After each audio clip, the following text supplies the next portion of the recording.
নতুন করে যে মসজিদটি দেখছেন সেই স্থানটি একসময় ছিল পতিত জঙ্গল। হিংস্র জীবজন্তু, সাপ বিচ্ছুর ভয়ে কেউ ওই স্থানে যেতে সাহস পেত না। পরবর্তী সময়ে জঙ্গল পরিষ্কার করতে যেয়ে বেরিয়ে আসে প্রাচীনকালের তৈরি ইট, যার মধ্যে ফুল আঁকা ছিল।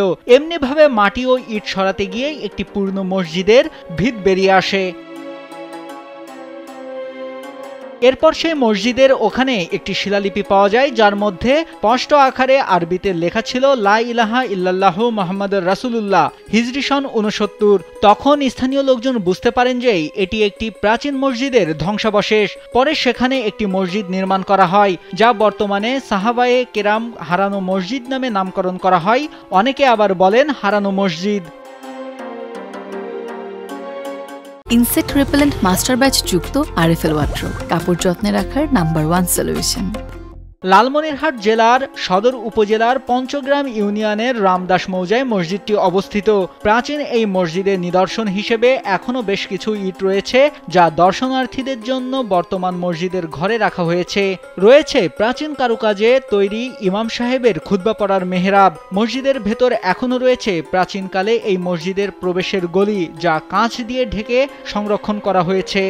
এখানে 5 ওয়াক্ত নিয়মিত নামাজ আদায় করি। অনেক পুরানা মসজিদ, শাহবারাতের নির্মাণধীন। এখানে মাদ্রাসা সহ বিভিন্ন দূর দূরান্ত থেকে লোক এসে এখানে আবার নামাজ কালাম আদায় করে। 1930 হিজরি হারানো মসজিদটা আপনার মনে করেন দূর দূরান্ত থেকে মানুষ দেখতে আসে। ঐতিহাসিক সেই মসজিদটি পুনরায় সংস্কার করা হয়েছে। প্রাচীন এই মসজিদটি দেখার জন্য প্রতিদিন দূর দূরান্ত থেকে ছুটে আসেন দর্শনার্থীরা। তারা মসজিদে এসে নামাজ আদায় করেন, প্রিয়জনের জন্য দোয়া ও মানত করেন। মসজিদ ঘিরে তৈরি হয়েছে হাফেজিয়া মাদ্রাসা। আমি অনেক আশা করে আসছি রমজান মাসের জন্য, দেখবো, নামাজ পড়বো, দোয়া করব। মসজিদটির ইমাম জানান, বর্তমানে একটি কমপ্লেক্স সহ ঐতিহাসিক প্রাচীন এই মসজিদটি আরো সুন্দর করে তৈরির পরিকল্পনা করেছে একটি দাতা সংস্থা।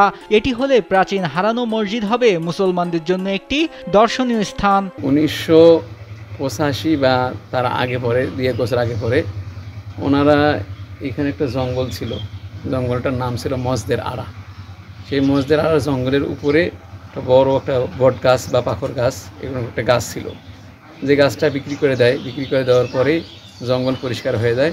তখন ওই ওয়ালে সাজানো যে ইটগুলা বাহির হয়ে আসে। ইসলামী ইতিহাসবিদদের অনেকের মতে সাহাবী আবু ওয়াক্কাস রাদিয়াল্লাহু আনহু সিকিম হয়ে এই পথ ধরে চীন যাওয়ার সময় 69 হিজরিতে মসজিদটি নির্মাণ করেছেন। বর্তমানে যার চীনে বিস্তৃত কুয়াংটা নদীর ধারে কুয়াংটা শহরে তার নির্মিত মসজিদ ও তার সমাধি রয়েছে। নাইমুল হাসিব, কালবেলা।